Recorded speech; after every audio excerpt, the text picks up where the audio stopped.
Hello friends, UPPCS और RO का series second का प्रैक्टिस सेट नंबर 4 देखेंगे। आज काफ़ी महत्वपूर्ण क्वेश्चंस हैं डेली की तरह, इसमें जीएस के सभी, तो मेरे साथ करना, सभी को अच्छे से समझने की कोशिश करना। तो देखो, आपके सामने पहला क्वेश्चन ये रहा। इसमें आपको कथन दिए हुए हैं और इन कथनों पर आपको विचार करना है कौन सा सही है। जैसे कि इसमें पहला कथन है कि भारत में वर्तमान में कुल परमाणु ऊर्जा संयंत्र इकाइयां जो संचालित हैं वो 23 हैं। क्या ये पहला सही है? इसमें भारत में वर्तमान में कुल 23 परमाणु ऊर्जा संयंत्र इकाइयां संचालित हैं। दूसरा, इसमें काकरापार परमाणु ऊर्जा स्टेशन गुजरात में स्थित है। और तीसरा है केगा परमाणु ऊर्जा स्टेशन तमिलनाडु में स्थित है। तो बताइए इन तीनों में से कौन सा सही हो जाएगा। देखो, तो इसमें पहला, भारत में वर्तमान में देखोगे आप तो कुल 23 परमाणु ऊर्जा संयंत्र इकाइयां जो हैं वो संचालित हैं। तो पहला तो इसमें 100% सही है। दूसरा है इसमें काकरापार परमाणु ऊर्जा स्टेशन गुजरात में स्थित है। देखो, ये भी सही है। गुजरात का तापी है, उस क्षेत्र में पड़ता है, ये काकरापार गुजरात में है। ठीक है। केगा ये पड़ता है कर्नाटक में। देखो, केगा में का आ रहा है पहले और कर्नाटक में भी पहले का आ रहा है, तो उस हिसाब से आसान कर सकते हो इसे याद करना। ठीक है। तीसरा इसमें गलत है, तो सही कौन सा होगा इसमें? 1 और 2, ओनली 1 और 2 सही है। ऑप्शन ए सही जवाब हो जाएगा। देखो, इसके अलावा उत्तर प्रदेश में नरौराय काफ़ी पूछा जाता है। रावत बाटा पड़ता है आपका राजस्थान में। और भारत का सबसे पहला जो है वो तारापुर महाराष्ट्र में पड़ता है। ठीक है, इन सभी को याद कर लेना। अब देखो क्वेश्चन नंबर सेकंड, इसमें मिलान करना है आपको सूची फर्स्ट का सूची सेकंड से। देखो, एक साइड में महाजनपद लिखे हुए हैं और एक साइड में उनकी राजधानियाँ लिखी हुई हैं। जैसे मत्स्य महाजनपद है, मत्स्य की जो राजधानी हुआ करती थी वो विराट नगर होती थी। इसे आप ऐसे याद कर सकते हो। देखो, मछलियाँ बड़ी होती हैं काफ़ी, एक सेकंड गलती से मिलान हो गया, मत्स्य यानी विराट। मछलियाँ जो होती थी मछलियाँ जो होती हैं काफ़ी विराट होती हैं। जैसे विलू बेहेल मछली जो होती है काफ़ी विराट यानी बड़ी हो जाती है, तो उस हिसाब से देख सकते हो।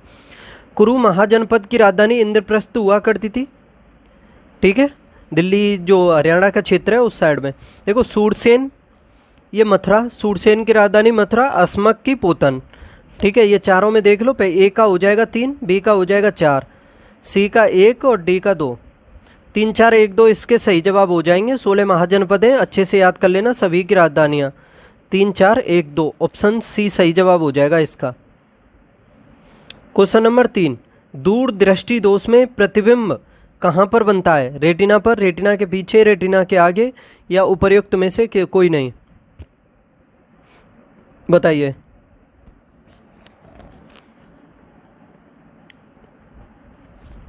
देखो, दूरदृष्टि दोष में जो प्रतिबिंब बनता है ना वो रेटिना के पीछे बनता है, तो इसका सही जवाब कौन सा हो जाएगा? ऑप्शन बी सही जवाब हो जाएगा इसका।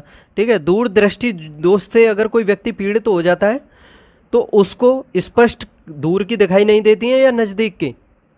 दूर। अगर देखो दूरदृष्टि दोष होगा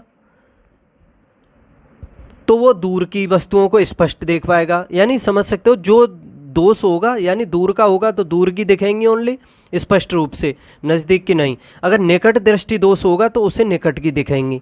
ये मत समझ लेना कि दूर दृष्टि है, दूर दृष्टि दोष है तो उसे दूर की नहीं दिखेंगे। भले ही दोष है दूर का, लेकिन दूर की ही स्पष्ट दिखाई देती हैं। ठीक है, और निकट में निकट की नहीं दिखाई देती हैं उसको। और अगर दूर दृष्टि दोष हो जाता है तो इसके निवारण के लिए उत्तल लेंस का प्रयोग किया जाता है, उत्तल लेंस का। और निकट के लिए किया जाता है अवतल का। ठीक है, निकट के लिए याद कर लेना। आगे देखते हैं क्वेश्चन नंबर 4, सूची फर्स्ट का सेकंड से मिलान करो। एक साइड में लेखक हैं और एक साइड में उनकी रचनाएं लिखी हुई हैं। देखो, भारवी, ये जो भारवी लेखक हुए हैं इनके द्वारा लिखी गई थी किरातार्जुनीय। इसका ए का हो जाएगा 2, किरातार्जुनीयम। ठीक है, ए का 2 हो जाएगा इसमें। हर्ष के द्वारा नागानंद लिखी गई। रत्नावली प्रियदर्श का ये हर्ष के द्वारा ही लिखी गई थी। ठीक है, इसका हो जाएगा 4। हर्ष की जो मैंने 3 पुस्तकें बताई हैं तीनों इंपॉर्टेंट हैं, तीनों को याद कर लेना, नागानंद, रत्नावली और प्रियदर्शिका। अब ये देखो, इसमें कालिदास के द्वारा कौन सी लिखी गई? मालविका अग्निमित्रम। तो देखो, इसमें मालविका और अग्निमित्र इन दोनों की प्रेम कहानी के बारे में इन्होंने वर्णन किया है, तो काफ़ी फेमस पुस्तक है ये। मालविकाग्निमित्रम, कुमार संभवम, ऋतु संहारम, काफ़ी लिखी गई हैं इनके द्वारा। ठीक है, देखो राजशेखर, इनके द्वारा कर्पूर मंजरी को लिखा गया है। 2 का 4 हो गया, 3 का 3 और 4 का 1, डी का 1 हो जाएगा। तो 2 4 3 1 इसका सही जवाब है ऑप्शन डी। अब ये देखो क्वेश्चन नंबर 5, मनुष्य आर्द्रता व गर्मी से असहजता का अनुभव करता है, क्यों करता है? मनुष्य आर्द्रता व गर्मी से असहजता का अनुभव करता है, क्यों? क्योंकि आर्द्रता के कारण पसीना नहीं आता है क्या? पसीना सामान्य से कम आता है इसलिए? अत्यधिक पानी पीना पड़ता है इसलिए? पसीना आर्द्रता के कारण वाष्पित नहीं होता है इसलिए? बताइए, मनुष्य आर्द्रता व गर्मी से असहजता का अनुभव करता है, क्यों करता है?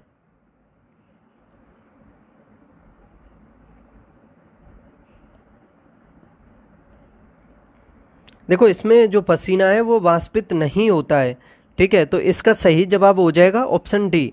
दोबारा समझ लो इसको अच्छे से कि अत्यधिक गर्मी तथा जब आर्द्र मौसम होता है तो उसमें मनुष्य को अत्यधिक असहजता महसूस होती है। और यह क्यों होती है? क्योंकि अत्यधिक गर्मी के कारण जो शरीर है उससे स्रावित होने वाला पसीना जो होता है आर्द्रता के कारण वाष्पित नहीं हो पाता है और इसी कारण से मनुष्य असहज महसूस करता है। ठीक है, तो इसका ऑप्शन डी सही जवाब हो जाएगा। निम्नलिखित कथनों पर विचार कीजिए और जो सही है उसका जवाब दीजिए। पहले अच्छे से समझो इसे कि 2 प्लेटों के एक दिशा में संचलन के फलस्वरूप निर्मित परपटी को अपसारी प्लेट कहते हैं, क्या ये सही है? पहला। और दूसरा, मध्य अटलांटिक कटक अभिसरण सीमा का उदाहरण है। देखो इसमें पहला कि 2 प्लेटों के एक दिशा में संचलन के फलस्वरूप जो निर्मित प्रॉपर्टी होती है उसको अभिसारी प्लेट कहते हैं, ना कि अपसारी प्लेट। तो ये पहला तो इसमें गलत हो जाएगा, यानी अभिसारी जो प्लेटें होती हैं उन्हीं के माध्यम से देखोगे तो वलित पर्वत जो होते हैं उन पर्वतों का निर्माण होता है, क्योंकि उसके मध्य जो संपीड़ित बल है वो लगता है उस हिसाब से। ये जो अपसारी प्लेटें होती हैं ये तब बनती हैं जब 2 प्लेटें एक दूसरे से विपरीत दिशा में चलती हैं। ठीक है, अलग होती हैं, समझ सकते हो, अलग होती हैं तो अपसारी प्लेटों का निर्माण होता है। देखो मध्य अटलांटिक जो कटक है बी में जो दिया हुआ है इसमें, ये अपसारी प्लेट का उदाहरण है, ना कि अभिसारी का। तो ये भी गलत है। तो ये दोनों ही गलत हैं, याद रखना, दोनों ही गलत हैं। जब एक प्लेट दूसरी प्लेट के नीचे धंसती है और जहाँ भूपट्टी नष्ट होती है वह अभिसरण सीमा कहलाती है। देखो एक प्लेट के नीचे अगर दूसरी प्लेट धंसती है तो वहाँ पर भूपट्टी नष्ट होती है जो नीचे धंसती है उसकी, और अभिसरण सीमा का निर्माण होता है। और देखो ये जो अभिसरण सीमा होती है ना 3 प्रकार से हो सकती है। एक तो होती है महासागरीय प्लेट और महाद्वीपीय प्लेट के मध्य, दूसरी होती है महासागरीय और महासागरीय प्लेट के मध्य, यानी दोनों महासागरीय प्लेटों, और तीसरे प्रकार से होती है 2 महाद्वीपीय प्लेटों के मध्य, यानी महाद्वीपीय और महासागरीय प्लेट, महासागरीय प्लेट और महाद्वीपीय प्लेट के मध्य ये जो अभिसरण होता है ये होती है, याद रखना। तो देखो ये दोनों ही कथन बिल्कुल गलत दिए हुए हैं। 2 प्लेटें एक दिशा में संचलन करेंगी तो उसके बाद अभिसारी प्लेटों का निर्माण होगा, अगर दूर जाएंगी यानी एक दूसरे से अलग जाएंगी तो उससे अपसारी प्लेटों का निर्माण होगा। ठीक है, याद रखना।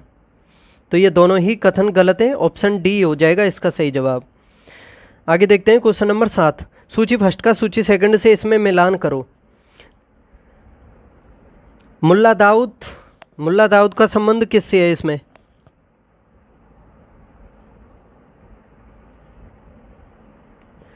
देखो एक साइड में ये लेखक हैं और एक साइड में इनकी रचनाएं लिखी हुई हैं। मुल्ला दाऊद के द्वारा ये चांदायन जो है, चांदायन ये लिखी गई थी, ये बिल्कुल ठीक है। पुंडरीक विट्ठल ने लिखी थी रागमाला, इसका 3 हो जाएगा। श्रीकंठ के द्वारा रस कौमुदी लिखी गई, और कलहन ने लिखी थी राजतरंगिणी, इसका 2 हो जाएगा। 1 3 4 2 ऑप्शन बी। क्वेश्चन नंबर 8, कौन सा युग्म सही सुमेलित है वो बताना है आपको। पुलिन तरंगों द्वारा निर्मित अपर्दित स्थलाकृति को कहते हैं क्या? पुलिन। रोदिका पवनों द्वारा निर्मित अपर्दित स्थलाकृति। दोबारा देख लो, पुलिन तरंगों द्वारा निर्मित निक्षेपित स्थलाकृति। देखो पुलिन तरंगों द्वारा निर्मित अपवर्तित स्थलाकृति नहीं होती है, तरंगों द्वारा यह निर्मित निक्षेपित स्थलाकृति होती है। तो ये पहला इसमें गलत है, अपवर्तित की जगह होना चाहिए इसमें निक्षेपित। ठीक है, तरंगों द्वारा निर्मित निक्षेपित स्थलाकृति। दूसरा इसमें रोदिका, रोदिका जो होती है तरंगों द्वारा निर्मित निक्षेपित स्थलाकृति होती है, और इसमें दिया हुआ है पवनों द्वारा निर्मित अपवर्तित स्थलाकृति। ठीक है, ये भी गलत है। 3 देखो इसमें बालू टिब्बा पवनों द्वारा निर्मित निक्षेपित स्थलाकृति, ये सही है इसमें। छत्रक शैल पवनों द्वारा निर्मित अपवर्तित स्थलाकृति, तो ये भी ठीक है। तो इसके ये 3 और 4 सही हैं, पहले 2 गलत हैं इसमें।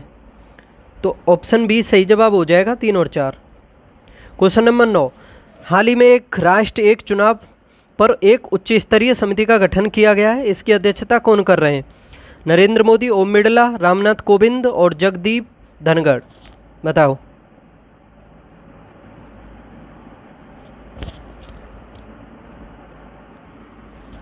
देखो ये काफ़ी अच्छा क्वेश्चन है, करंट का क्वेश्चन है, अधिकतर को पता ही होगा इसके बारे में। काफ़ी अच्छा क्वेश्चन है, बताओ।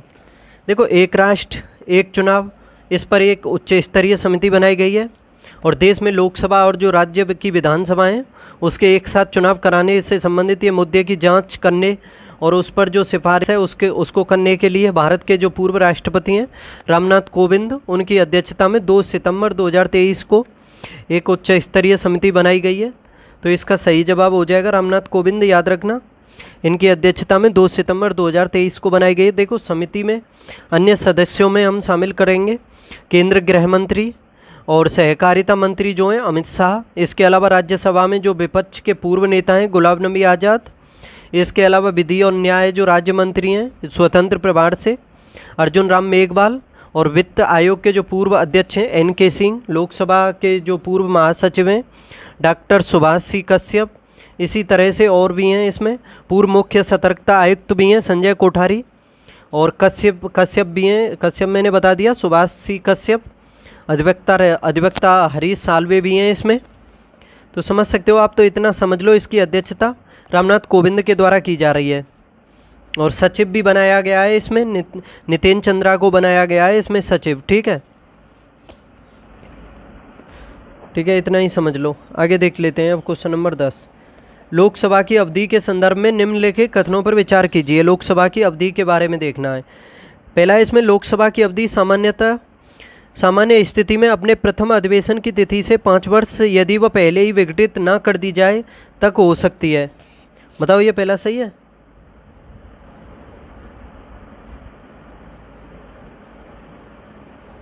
तो देखो इसमें ये पहला 100% सही है, यानी संविधान का आर्टिकल है 83, उसका खंड है 2, 83 के 2 में दिया हुआ है कि लोकसभा यदि पहले ही विघटित नहीं होगी तो यह पहले अधिवेशन से लेकर के 5 वर्ष तक बनी रहेगी और इससे अधिक नहीं, और 5 वर्ष की अवधि की समाप्ति पर लोकसभा का विघटन होगा। तो समझ सकते हो ये पहला तो 100% सही है। दूसरा इसमें आपातकाल की उद्घोषणा के प्रवर्तन में होने पर लोकसभा की अवधि संसद द्वारा एक बार में 6 माह के लिए ही बढ़ाई जा सकती है। क्या ये सही है? देखो आपातकाल की घोषणा हो जाती है तो उसके प्रवर्तन में रहने पर लोकसभा की जो उक्त अवधि है 5 वर्ष को संसद विधि द्वारा एक बार में 1 वर्ष बढ़ा सकती है, न कि 6 माह। तो इस वजह से ये दूसरा गलत है। कितना बढ़ा सकती है? 1 साल। और ये जो उद्घोषणा है इस उद्घोषणा के प्रवर्तन में न रह जाने के बाद उसका जो विस्तार है किसी भी दशा में 6 माह से अधिक नहीं होगा। तो इस वजह से समझ सकते हो, कन्फ्यूजन वाला क्वेश्चन है। लेकिन आपातकाल की उद्घोषणा के प्रवर्तन में होने पर लोकसभा की जो अवधि है संसद द्वारा एक बार में 6 माह के लिए बढ़ाई जा सकती है, 1 साल के लिए। तो इसका सही जवाब है केवल 1। क्वेश्चन नंबर 11, सूची फर्स्ट का सेकंड से मिलान करो। देखो एक साइड में समाचार पत्र है, एक साइड में उसके प्रकाशक हैं। बंगाली समाचार पत्र, इसका प्रकाशन किया था सुरेंद्रनाथ बनर्जी ने, तो ए का हो जाएगा 3। बंगवासी जोगेंद्र नाथ बोस ने, इसका 2 हो जाएगा। वंदे मातरम अरविंद घोष, पता होगा सभी को, इसका 1 हो गया, इसका 2 हो गया। अमृत बाजार पत्रिका मोतीलाल घोष के द्वारा, इसका 4। तो मिलान देख लो, 3 1 2 4 इसका सही जवाब हो जाएगा। 3 1 2 4। ये देखो क्वेश्चन नंबर 12, भारतीय संविधान के निम्नलिखित में से किस अनुच्छेद में संसद के सदनों में अभिभाषण का और उनको संदेश भेजने का राष्ट्रपति का अधिकार वर्णित है? किस आर्टिकल में संसद के सदनों में अभिभाषण का और उनको संदेश भेजने का अधिकार जो है राष्ट्रपति को दिया हुआ है? आर्टिकल 85, 86, 96 या 89? नहीं, 16 बताओ।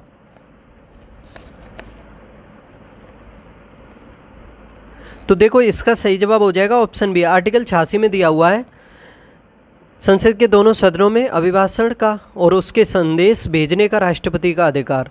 आर्टिकल 85 में सत्र के जो संसद के जो सत्र हैं या सत्रावसान है और उसका विघटन उसके बारे में दिया हुआ है। ठीक है। आर्टिकल 88 में दिया हुआ है सदनों के बारे में जो मंत्रियों और महान्यायवादी के अधिकारों के बारे में दिया हुआ है 88 में। 89 में दिया हुआ है राज्यसभा सभापति और उपसभापति उसके बारे में। ठीक है। Syed Modi India international badminton tournament 2023 के संदर्भ में निम्नलिखित कथनों पर विचार कीजिए। Syed Modi India international badminton tournament, पहला इसमें टूर्नामेंट का आयोजन लखनऊ उत्तर प्रदेश में किया गया है। देखो 28 नवंबर से 3 दिसंबर तक ये लखनऊ के बाबू बनारसी जो दास बैडमिंटन एकेडमी है उसमें किया गया है। तो ये पहला तो इसमें 100% सही है।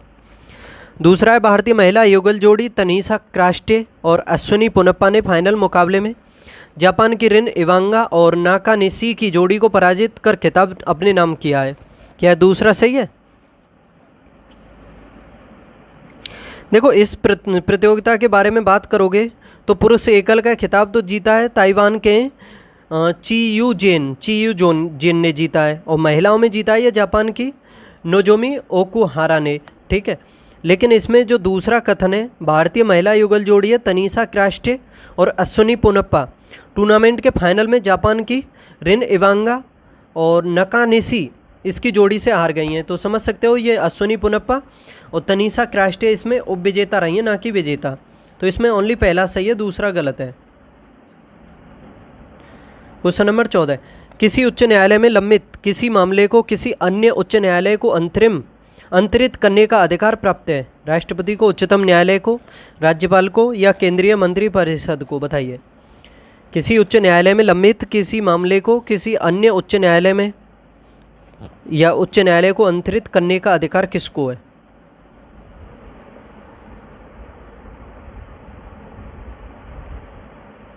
तो देखो ये अधिकार है ओनली उच्चतम न्यायालय को।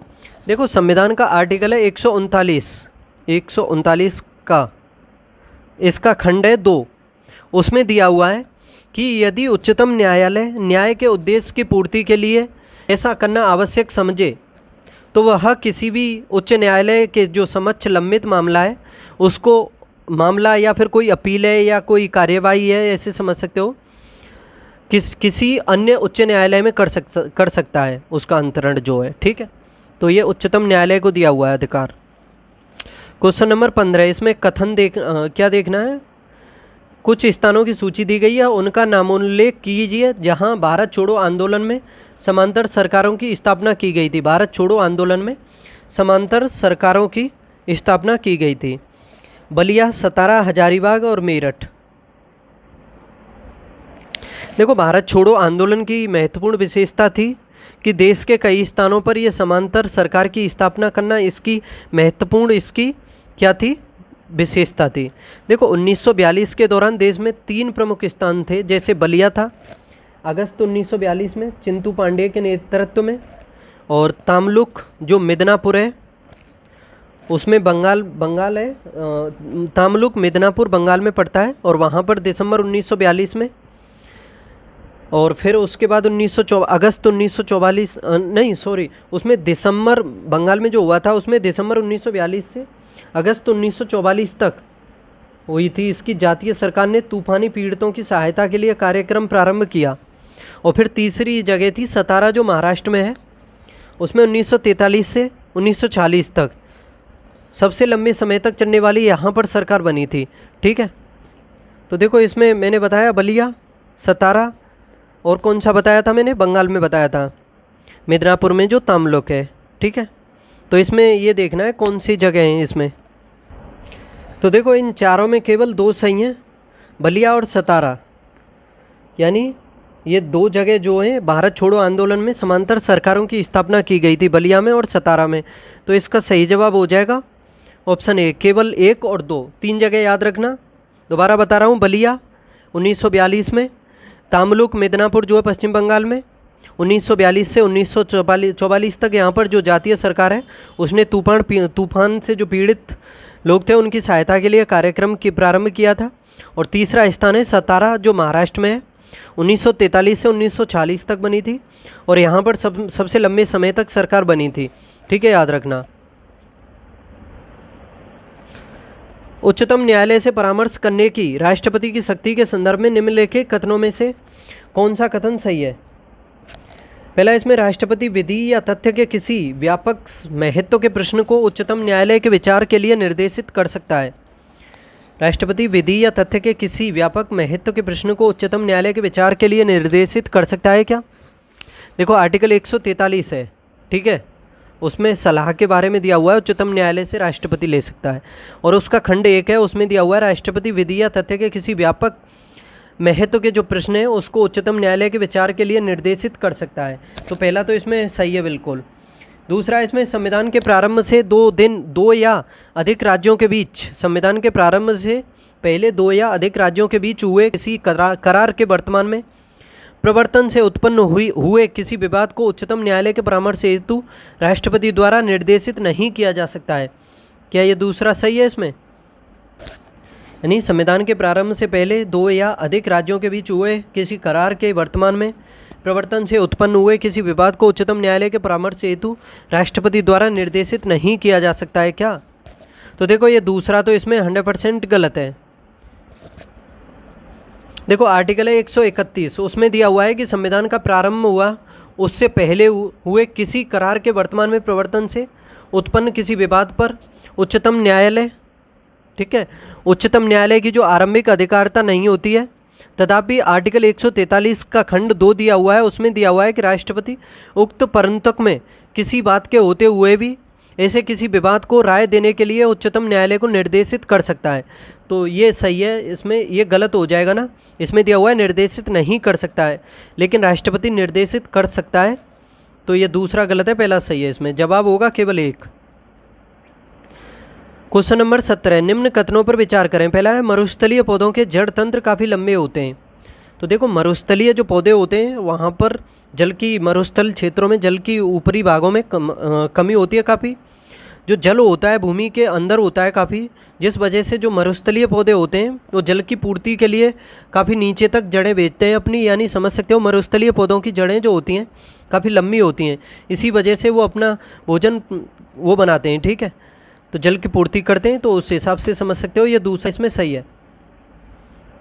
यानी मरुस्थलीय पौधों के अंतर्गत जो कैक्टस वगैरह या मदार इस तरह के जो पौधे आते हैं वो आते हैं, और शुष्क वातावरण में ये अपना जीवन जो चक्र है उसको पूर्ण करने की क्षमता रखते हैं। इन पौधों में जो जड़ तंत्र होता है ना, मृदा से जल की खोज के लिए काफ़ी लंबा हो जाता है, ठीक है, इस हिसाब से समझ सकते हो।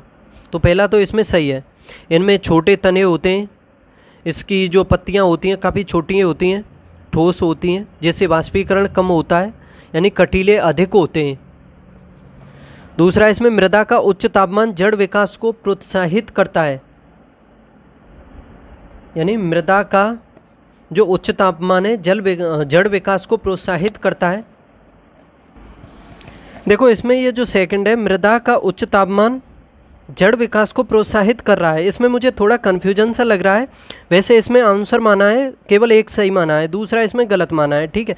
लेकिन मुझे ऐसा लग रहा है कि जैसे देखो टेम्परेचर होगा, टेम्परेचर अधिक होगा तो वह तो जड़ विकास को प्रोत्साहित करेगा, या फिर इसमें इस तरह से हो सकता है कि वायुमंडल का टेम्परेचर अधिक हो उससे जड़ विकास होगा, लेकिन मृदा का टेम्परेचर अधिक हो तो उससे शायद जड़ का विकास जो है नहीं होता है, ऐसा भी हो सकता है। आप अपनी राय बताना इसके बारे में, किस तरह से इसको सही माना है, मेरी समझ में नहीं आ रहा है, थोड़ा कन्फ्यूजन सा हो रहा है इसमें।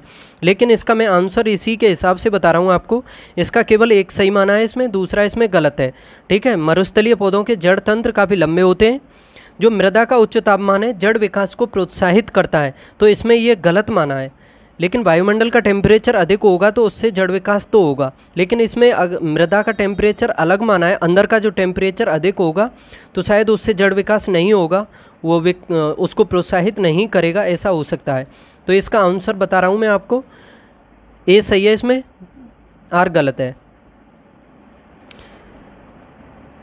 क्वेश्चन नंबर 18, राज्यपाल नियुक्ति होने के लिए निम्नलिखित में से कौन सी अर्हताएं आवश्यक हैं राज्यपाल नियुक्ति के लिए? पहला है इसमें उसे भारत का नागरिक होना चाहिए। दूसरा इसमें वह 35 वर्ष की आयु पूरी कर चुका हो। तीसरा इसमें विधानसभा का सदस्य निर्वाचित होने के लिए अर्हित हो। तो बताओ राज्यपाल बनने के लिए कौन सी योग्यताएं होनी चाहिए? देखो आर्टिकल है 157, इसमें राज्यपाल नियुक्ति के लिए जो अर्हताएं उसके बारे में दिया हुआ है। देखो कोई व्यक्ति राज्यपाल अगर बनेगा तो उसके लिए जो बता दूं आपको, वो भारत का एक तो नागरिक होना चाहिए, उसकी आयु कम से कम 35 वर्ष होनी चाहिए। 35 वर्ष किस किस के लिए? राष्ट्रपति, उपराष्ट्रपति और राज्यपाल के लिए। ठीक है, ये सही है। इसमें विधानसभा का सदस्य निर्वाचित होने के लिए अर्हित हो, क्या ये सही है? तो देखो ये तीसरा गलत है, इसमें निर्वाचित होने के लिए नहीं, चुने जाने की योग्यता रखता हो, यानी विधानसभा के सदस्य के रूप में चुने जाने की योग्यता रखता हो, तो ये सही है। दिवालिया ना हो, किसी लाभ के पद पर ना हो, ठीक है, वो व्यक्ति राज्यपाल बन सकता है। तो इसका सही जवाब हो जाएगा 1 और 2, केवल 1 और 2, ऑप्शन ए। आगे देखते हैं अब क्वेश्चन नंबर 19, निम्नलिखित कथनों में से कौन सा सही है? सही उत्तर का चयन कीजिए। पहला है इसमें मानव शरीर में उर्विका यानी फीमर सबसे लंबी अस्थि है, क्या ये सही है?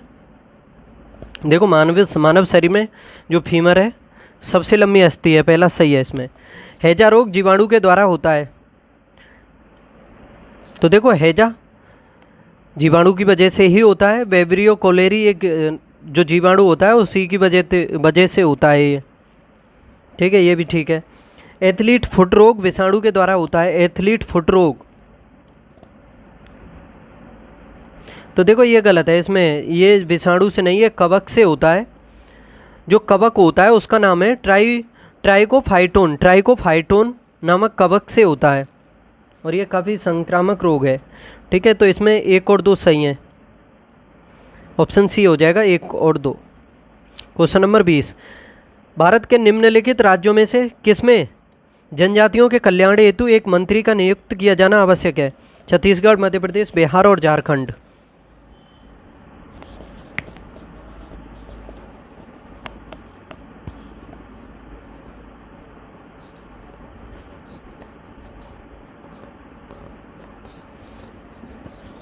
छत्तीसगढ़, मध्य प्रदेश, बिहार और झारखंड किया जाना आवश्यक नहीं है, ये पूछा है कौन से में? तो देखो आर्टिकल 164 में दिया है, इसके बारे में पढ़ लेना उसको, कि संविधान का 164 है, ठीक है, लिख देता हूँ 164, उसमें दिया हुआ है कि छत्तीसगढ़, मध्य प्रदेश और आपका झारखंड, उड़ीसा, ये जो राज्य हैं इसमें जनजातियों के कल्याण के लिए एक मंत्री का होना आवश्यक है, ठीक है। तो बिहार नहीं है इसमें, ऑप्शन सी सही जवाब हो जाएगा, बिहार।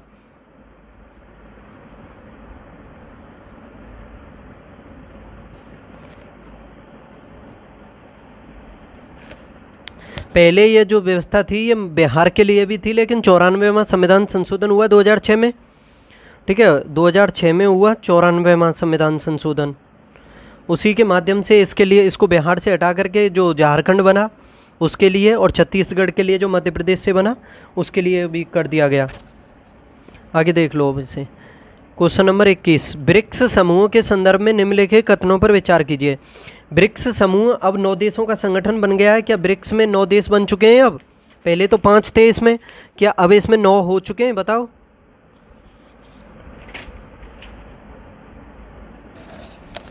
देखो इसमें पहला ये देखो, जब तक ये क्वेश्चन बना था तब तक ब्रिक्स समूह में 9 देश से ही बने हैं, और अब आप बता दो मुझे कि ब्रिक्स में वर्तमान में कितने देश हैं, ठीक है।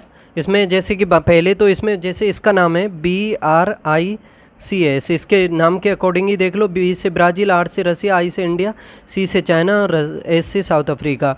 ये 5 तो ये हो गए। इसके बाद ये इसमें शामिल किए गए मिस्र, इथियोपिया, ईरान और संयुक्त अरब अमीरात। 4 देश और शामिल किए गए, इस वजह से ये कुल 9 देश हो चुके हैं। ठीक है, दूसरा दिया हुआ है इसमें मिस्र, मेडागास्कर नहीं शामिल किया है, ना इसमें सऊदी अरब शामिल हुआ है। अर्जेंटीना भी हो रहा था, किया था, लेकिन अर्जेंटीना ने मना कर दिया, और सऊदी अरब भी इसमें शामिल नहीं हुआ है, याद रखना। ठीक है, कोई आधिकारिक रूप से कोई निर्णय नहीं लिया है, और ले लिया हो तो आप बता दो इसके बारे में। ठीक है, तो इसके हिसाब से सही जवाब है ऑप्शन ए, केवल एक सही है। क्वेश्चन नंबर 22, सूची फर्स्ट का सूची सेकंड से मिलान करो। त्वचा का कैंसर किस वजह से होता है? त्वचा का कैंसर, तो देखो पराबैंगनी जो किरणें आती हैं, अगर ओजोन परत ना हो, ओजोन परत इन पराबैंगनी किरणों को रोकती है, अगर ये ओजोन नहीं होगी तो ये त्वचा का कैंसर करेगी, डायरेक्ट मानव जीवन पर काफ़ी हानिकारक प्रभाव करेगी। तो एक का हो जाएगा 2। ध्वनि प्रदूषण, ध्वनि प्रदूषण को डेसिबल में मापा जाता है। ठीक है, इसका 3 हो जाएगा। वैश्विक तापन, कार्बन डाइऑक्साइड है या क्लोरोफ्लोरोकार्बन? तो देखो वैश्विक तापन, ये कार्बन डाइऑक्साइड, इसका 4 हो जाएगा। ओजोन छिद्र, ये क्लोरोफ्लोरो जो कार्बन है, इसकी वजह से ओजोन छिद्र हो रहा है। ठीक है, 2, 3, 4 1 इसका सही जवाब होगा। क्वेश्चन नंबर 23, संविधान के निम्नलिखित में से किस अनुच्छेद में राज्यपाल को जानकारी देने आदि के संबंध में मुख्यमंत्री के कर्तव्य वर्णित हैं? बताओ, 165, 166, 167 या 162, कौन सा आर्टिकल है?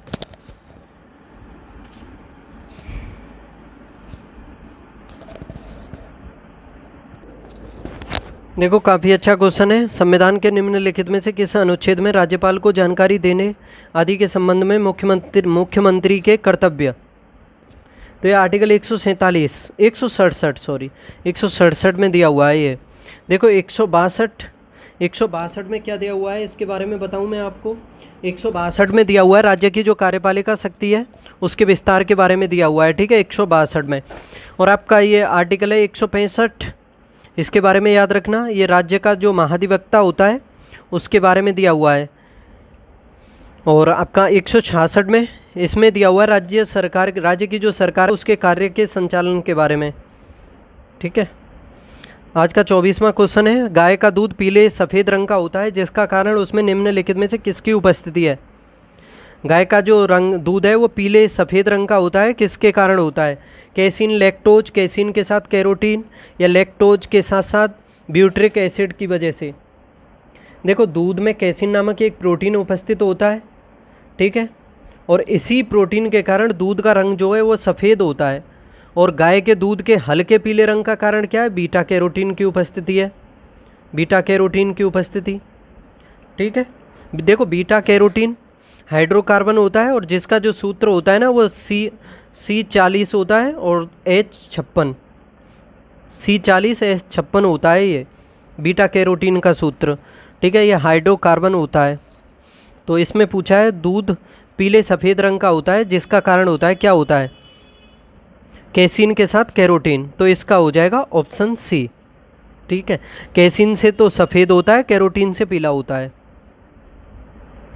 आज का लास्ट क्वेश्चन है वो आपके सामने, राज्य निर्वाचन आयुक्त को उसके पद से हटाया जा सकता है? राज्य निर्वाचन आयुक्त को,